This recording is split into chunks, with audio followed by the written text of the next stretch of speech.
5 राज्यों में चुनावी फाइट जारी है, जिसमें सबसे दिलचस्प मुकाबला मध्य प्रदेश में हो रहा है।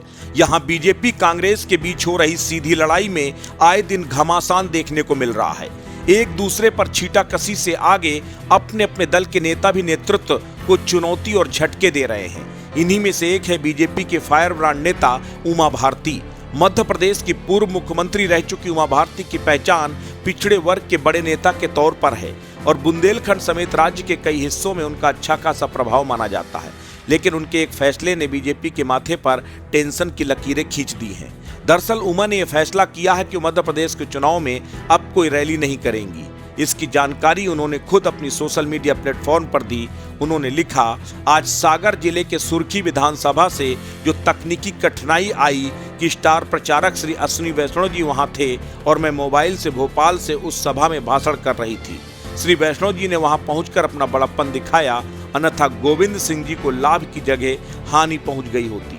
मेरा तो झांसी में इलाज चल रहा था, मुझे तो यहाँ बुलवा लिया गया और फिर मैं प्रचार में पहुंच भी नहीं सकी। मुझे बुलाने वाले उम्मीदवारों ने सर्वत्र मेरे आने की चर्चा भी कर दी। अब मैं उनके लिए चिंतित हूँ कि सुर्खी जैसा सब जगह ना हो जाए।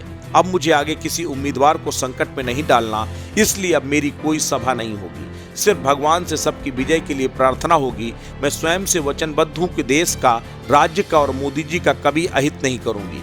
15 तारीख को दोपहर को टीकमगढ़ पहुंच जाऊंगी, क्योंकि 17 को सुबह अपने गांव में वोट डालना है। आज वजह कुछ भी हो, उमा भारती अगर चुनावी मैदान से अपने पैर पीछे खींचने की बात कर रही हैं, तो बीजेपी को इसका खामियाजा तो भुगतना ही पड़ेगा। क्योंकि अभी तक बीजेपी का प्लान यही था, वो उमा भारती के जरिए पिछड़े वर्ग को लुभाएगी और लोधी मतदाताओं को अपने साथ लाएगी। लेकिन अब इस प्लान पर पानी फिरता हुआ नजर आ रहा है। उमा भारती एक ऐसी नेता है जिन्होंने 2003 में एक सियासी इतिहास लिखते हुए दिग्विजय सिंह की 10 साल की सत्ता को अकेले दम पर उखाड़ फेंका था। उस वक्त उन्होंने 230 में से 173 सीटें दिलवाकर बीजेपी को अब तक की सबसे बड़ी जीत दिलाई थी। मगर अब वही उमा भारती चुनावी प्रचार से दूरी बना रही हैं। क्या इसकी वजह नेतृत्व का उन्हें साइडलाइन फील कराना है? क्योंकि हो ना हो उमा भारती चुनाव की घोषणा से पहले अपनी पार्टी से चिढ़ी नजर आ रही थी। शुरुआत तो वहीं से हो गई थी जब उन्हें बीजेपी की जन आशीर्वाद यात्रा में नहीं बुलाया गया। उस वक्त उमा ने भड़कते हुए कहा था, बीजेपी की जन आशीर्वाद यात्रा का निमंत्रण उन्हें नहीं मिला। निमंत्रण मिलने या न मिलने से मैं कम ज्यादा हो नहीं जाती। हाँ, अब अगर निमंत्रण मिलता भी है तब भी मैं यात्रा में शामिल नहीं होंगी। इतना ही नहीं, उमा गुजरे वक्त को याद करके उमा का दर्द भी छलक उठा था। भावुक होकर उन्होंने कहा था, मुझे यात्रा में कहीं भी नहीं बुलाया गया, इससे मुझे कोई फर्क नहीं पड़ता। हाँ, लेकिन मेरे मन में एक सवाल जरूर आता है कि ज्योतिरादित्य सिंधिया ने अगर उनकी सरकार बनवाई तो मैंने भी एक सरकार बना कर दी थी। 2020 उपचुनाव के दौरान मुझे कोरोना हुआ था, 11 दिन ही हुए थे। पार्टी के नेताओं की अपील पर मैं चुनाव प्रचार में उतरी। बीजेपी को जीत मिलनी थी, लेकिन मेरी वजह से सीट में जरूर इजाफा हुआ था।